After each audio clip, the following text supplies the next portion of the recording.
I was harassed by creepy men at the pool. Then one of them started drowning and needed me to save his life. I was doing warm-up laps at the community pool when a group of middle-aged men claimed the lane next to mine, immediately mocking my competitive one-piece swimsuit. They'd been day drinking and thought the pool was their personal entertainment venue. The loudest one, wearing board shorts with flames on them, whistled and said, "Hey, sweetheart, you know they make swimsuits that actually show your body, right? What are you, Amish?" His friend in the gold chain added, "She's probably hiding a terrible body under there. That's why they wear those things." They laughed and high-fived like they'd said something clever.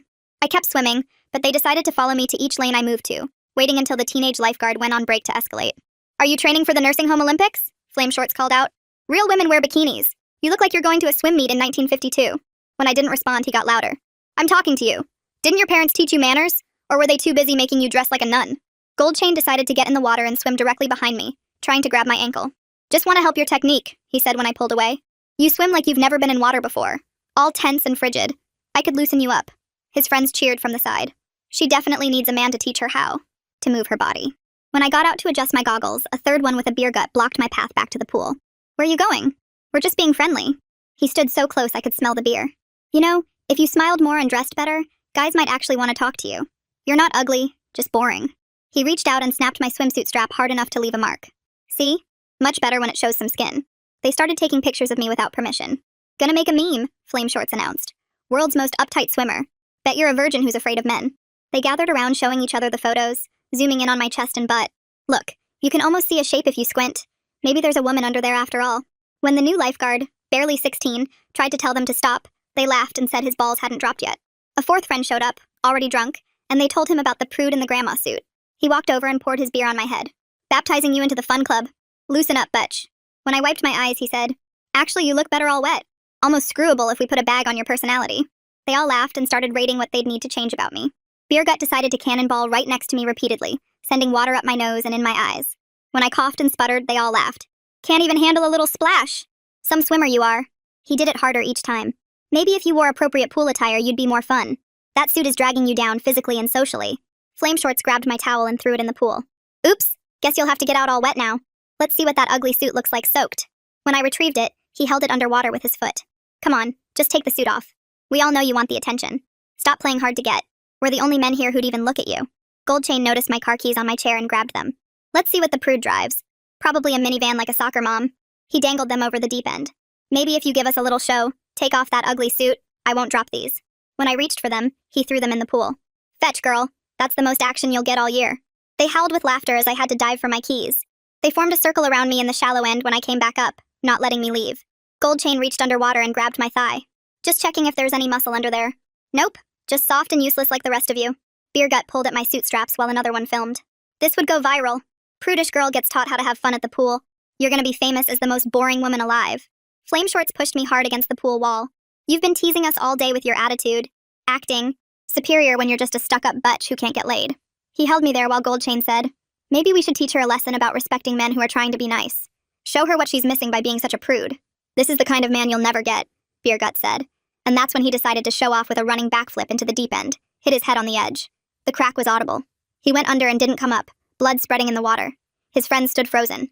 Gold Chain screamed, "He can't swim! He was just standing in the shallow end the whole time!" Flame Shorts jumped in but started panicking immediately, making it worse, thrashing and pushing Beer Gut deeper. I groaned, realizing it was going to be up to me to save this asshole as his friends started screaming for help. I pushed off the wall hard and dove straight down into the deep end where Beer Gut was already sinking toward the bottom. The water around his head looked pink from blood mixing with chlorine. Flame Shorts was right above him, thrashing around like crazy and actually pushing Beer Gut deeper every time he tried to grab him. I swam harder and reached them just as Beer Gut hit 12 feet down. Flame grabbed at my arm when I got close, but I shoved him away as hard as I could. "Get to the shallow end before you kill us all." He choked on water and started dog paddling away while I got behind Beer's limp body. The second lifeguard finally jumped up from his chair and started blowing his whistle over and over. He yelled for everyone to clear the deep end while grabbing the red rescue tube from its hook. "Someone call 911 right now." He slid into the water as I hooked my arm under Beer's chin in the cross-chest carry I'd learned years ago. His body felt like dead weight pulling me down, but I kicked as hard as I could toward the surface. Blood from his head wound ran down my arm and turned the water pink around us. We broke through and I fought to keep his face above water while his head rolled back against my shoulder. The lifeguard swam over with the rescue tube and helped me start towing Beer toward the pool edge. Gold Chain and the fourth friend was standing there screaming at us to hurry up. They reached down trying to grab Beer, but I had to yell at them to back off. "Let us get him positioned right first." The lifeguard and I worked together to lift Beer's body up to the deck without making his head injury worse. His breathing sounded wet and shallow when we finally got him laid out flat. The gash on his scalp was about 3 inches long and bleeding bad. I grabbed my soaked towel from where it had been thrown and pressed it against the wound while the lifeguard checked his pulse. Gold started yelling that this was all my fault. "You distracted him with your stuck-up attitude." Other people who'd been swimming told him to shut his mouth. A woman who'd been doing laps in the far lane walked over with her phone out, recording everything. "I'm Minnie Carroll, and I saw what these men did to you before this happened." She leaned closer and spoke quietly. "I'll send you the video later." The lifeguard kept checking Beer's breathing while I held pressure on his head. Blood soaked through the towel fast and ran between my fingers. Beer's skin looked gray and his lips were turning blue. More people gathered around us, and someone said the ambulance was 3 minutes out. Flame had made it to the shallow end and was coughing up water while the fourth friend helped him stand. They both looked scared now that their buddy was unconscious and bleeding everywhere. I could hear sirens getting closer, and then paramedics rushed through the pool gate with their equipment. The lead guy took charge right away. "I'm Elias Branson. What happened here?" The lifeguard started explaining while Elias and his team got Beer onto a backboard.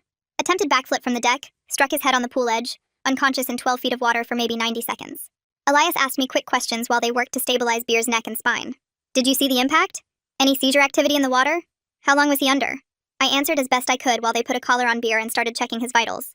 My hands were shaking now, and I noticed the red marks on my arms where Gold had grabbed me earlier. The chlorine made them sting bad. Elias's team worked fast, getting an oxygen mask on Beer, and starting an IV while asking everyone to step back. They lifted the backboard onto their gurney and started wheeling him toward the ambulance. Flame tried to follow, but Elias told him firmly to stay back.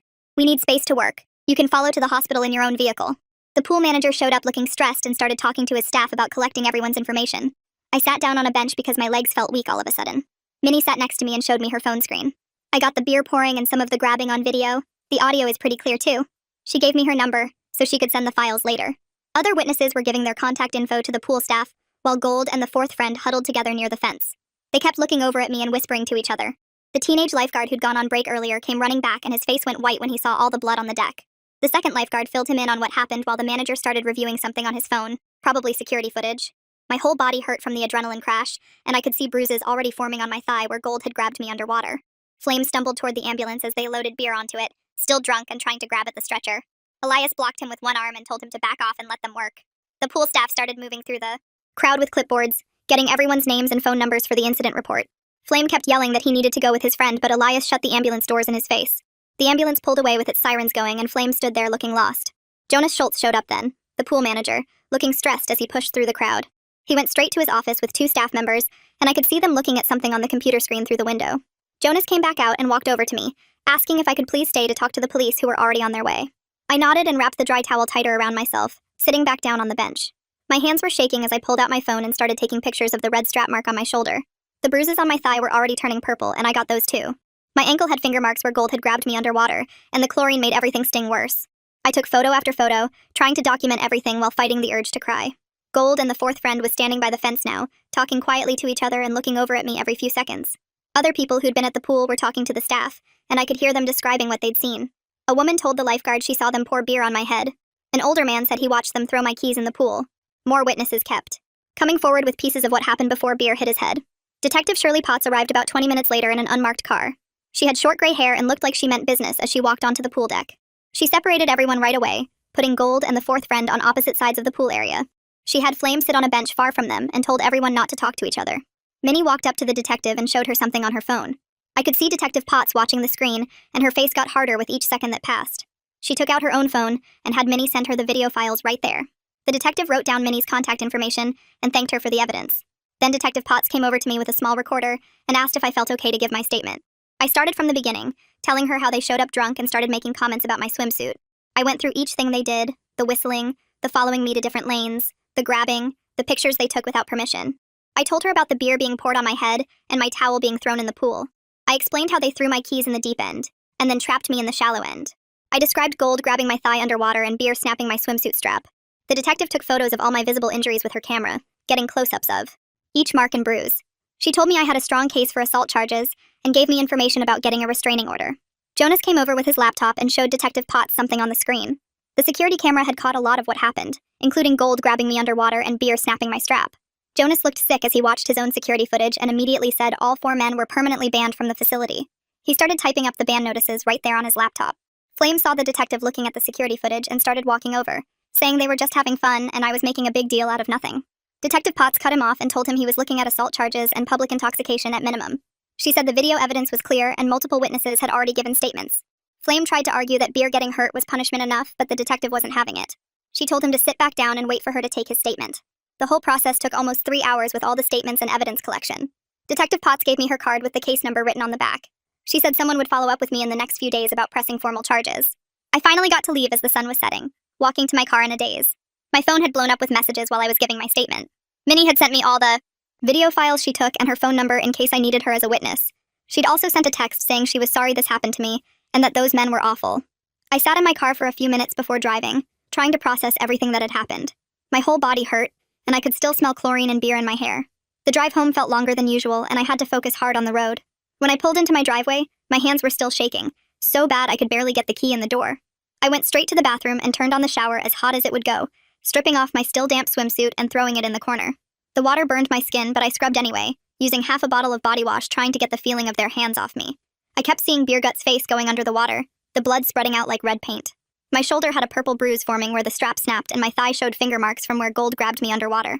I stayed in the shower until the water ran cold, then wrapped myself in my biggest towel and sat on my bed. Every time I closed my eyes, I was back against that pool wall with Flame pressing into me, telling me I needed to learn respect. I tried lying down but kept jumping at every sound outside, thinking they'd somehow found where I lived. Around 3 in the morning, I gave up on sleep and made coffee, sitting at my kitchen table scrolling through my phone.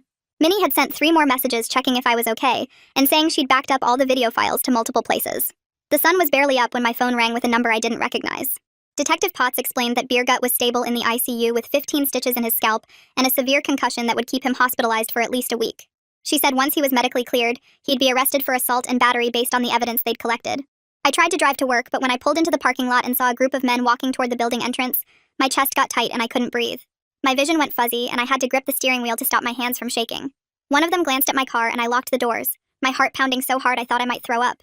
I called my supervisor from the car, barely able to get the words out between gasps. She told me to take the day off and said HR would mark it as a personal emergency day. I drove home and spent the rest of the morning curled up on my couch, jumping every time a car drove past. Jonas called around noon, his voice full of apologies. He said the pool was offering to pay for counseling sessions with a trauma specialist they worked with for these situations. He explained they were reviewing all their safety protocols and wanted my input on what changes would help people feel safer. He kept saying how sorry he was that his staff hadn't protected me better. That afternoon, I tried to eat something but ended up just pushing food around my plate. My phone buzzed with a text from my mom asking if I'd seen the local news website. Someone had posted Minnie's video with my face blurred out, but you could still hear everything the men were saying. The article had over 300 comments already.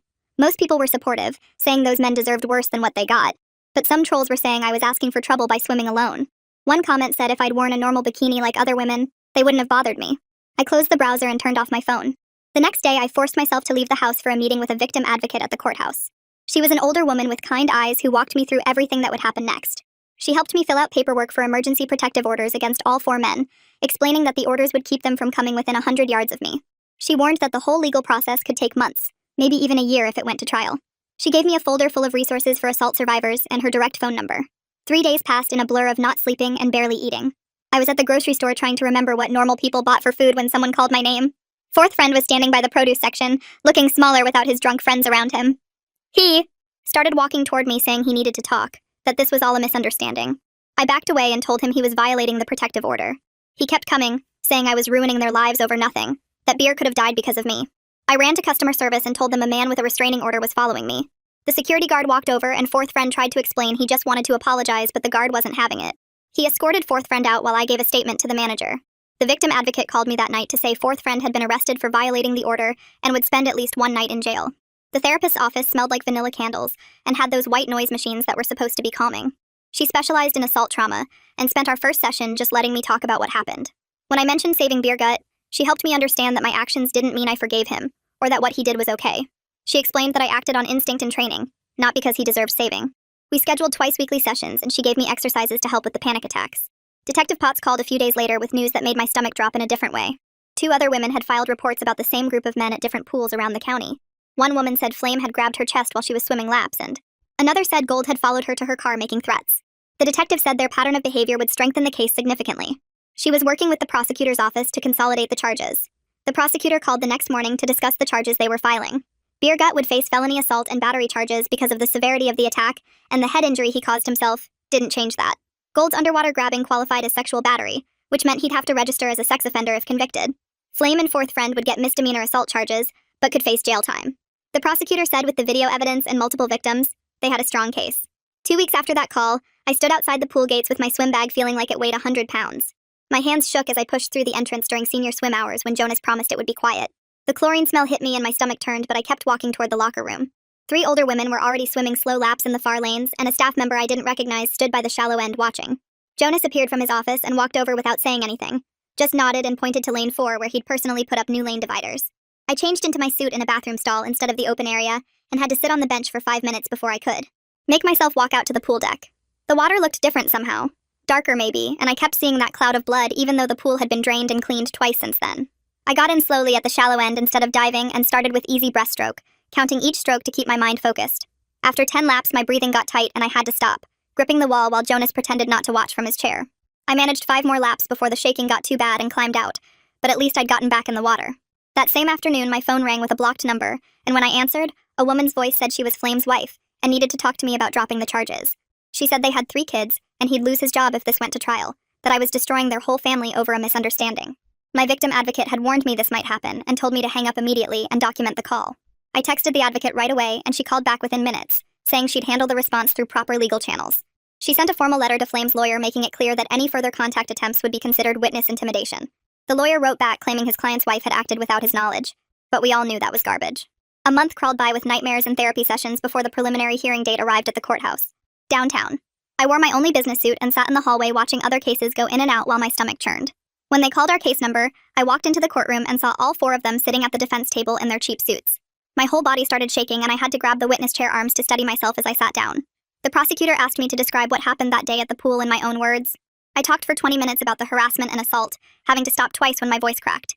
Minnie testified next, playing her video for the judge and explaining what she saw from her lane.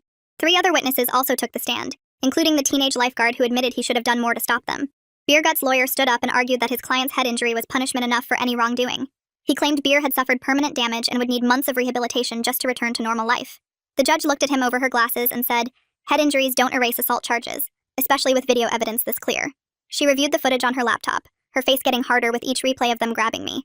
The defense tried arguing it was just horseplay between adults, but the judge shut that down fast.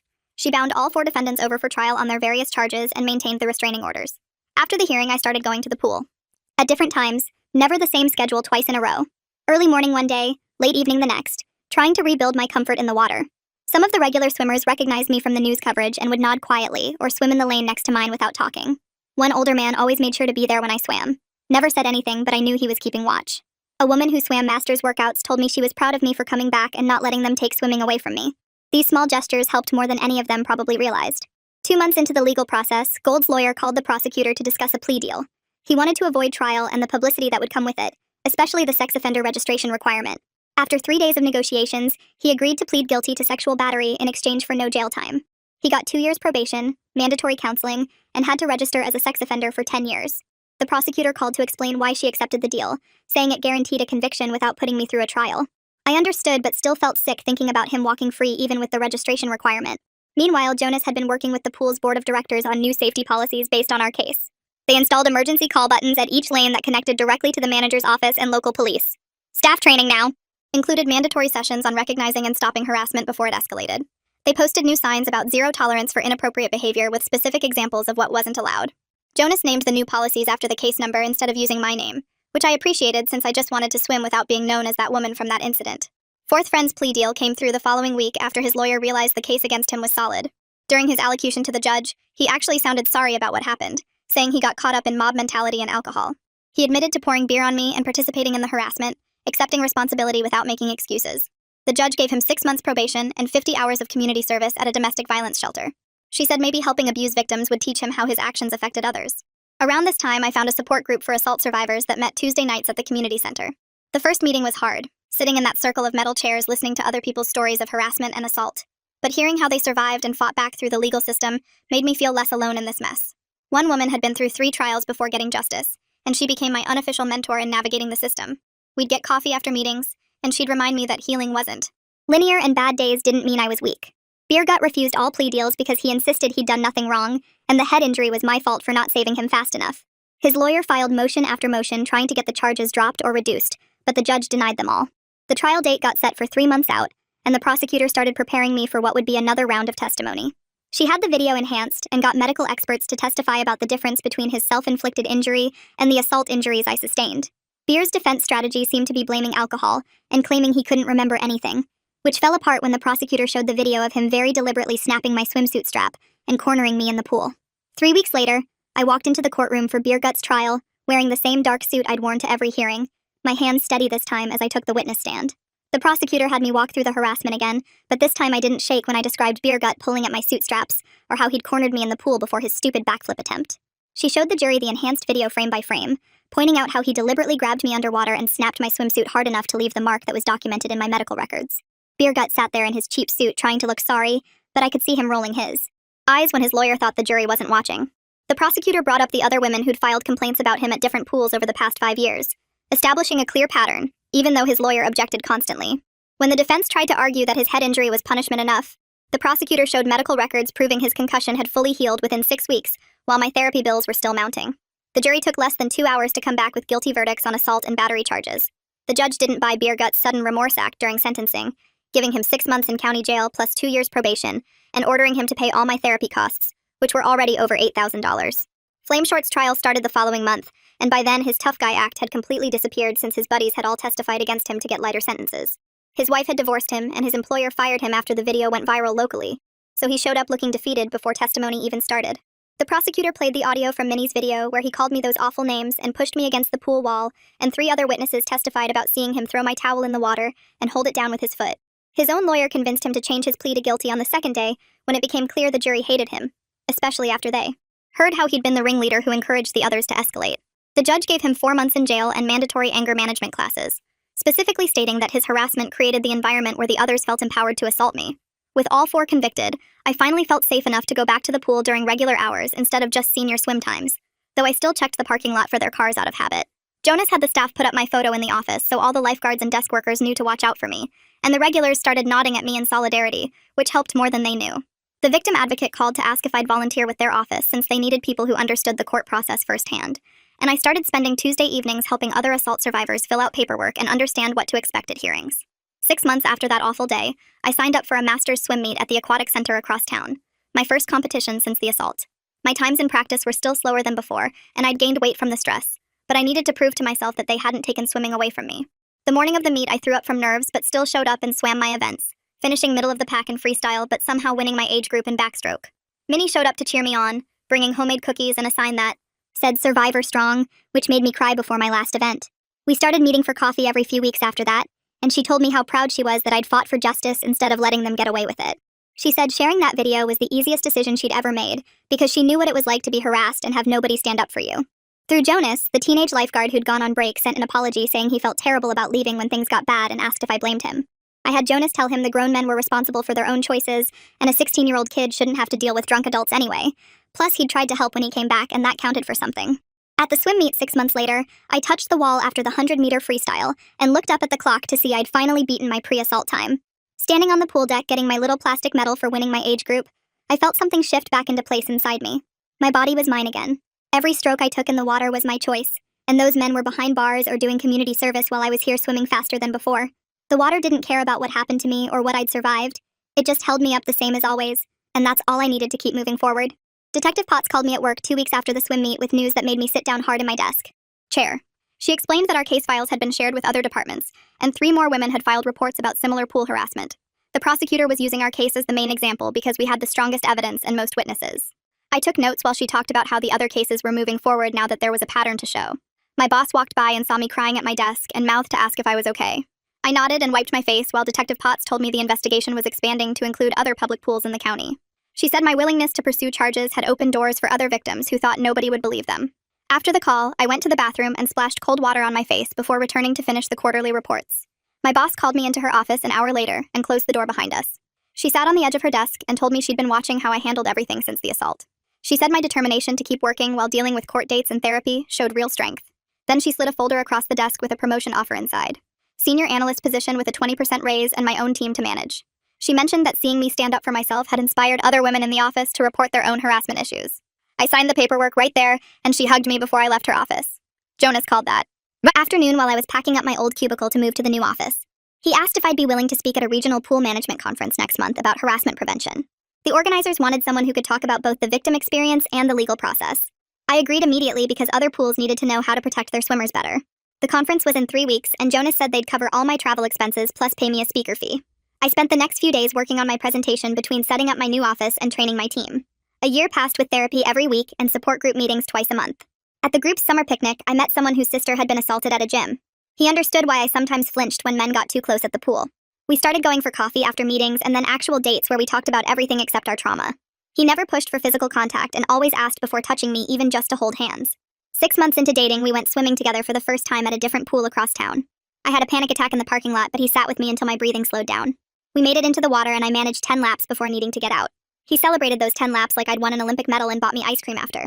Some days were harder than others and I'd have to leave the pool early when groups of men got too loud. He never made me feel weak for struggling or suggested I should be over it by now. Instead, he'd research new pools we could try or find lap swim times when it would be less crowded. The triathlon had been on my bucket list for years, but I never felt ready until my therapist suggested setting a concrete goal. I signed up for a sprint distance race 6 months out and started training slowly. Running was easy, but getting back in open water for the swim portion took weeks of practice. Race day came and I threw up twice before the start from nerves. But when the gun went off, I dove in and just kept moving forward. The swim felt endless, but I made it to the bike transition and then pushed through the cycling and running portions. Crossing that finish line with my boyfriend and Minnie cheering felt like taking back every piece of confidence those men had tried to steal. The victim advocate office called the week after the triathlon with a job offer. They needed someone to develop their assault survivor program and wanted someone with lived experience. The position paid less than my current job, but included helping other survivors navigate the system I'd learned the hard way. I accepted immediately and gave notice at my analyst job the next day. My boss understood and said she was proud of me for choosing purpose over pay. Now I swim every morning at 6 when the pool opens and the lanes are mostly empty except for serious swimmers. I help 3 to 5 assault survivors each week with paperwork and court preparation. My boyfriend and I moved in together and he installed extra locks on all the doors without me having to ask. Life isn't perfect because I still have bad days where I can't get in the water at all. But it's good in ways I didn't think were possible when I was trapped against that pool wall. The men who hurt me are living with their criminal records while I'm living with purpose and surrounded by people who actually care about my safety. Well, folks, that's gonna wrap it up for today. Hope you had fun just wondering about stuff with me for a bit. Until we cross paths again, if you made it to the end, drop a comment. I love reading all your comments.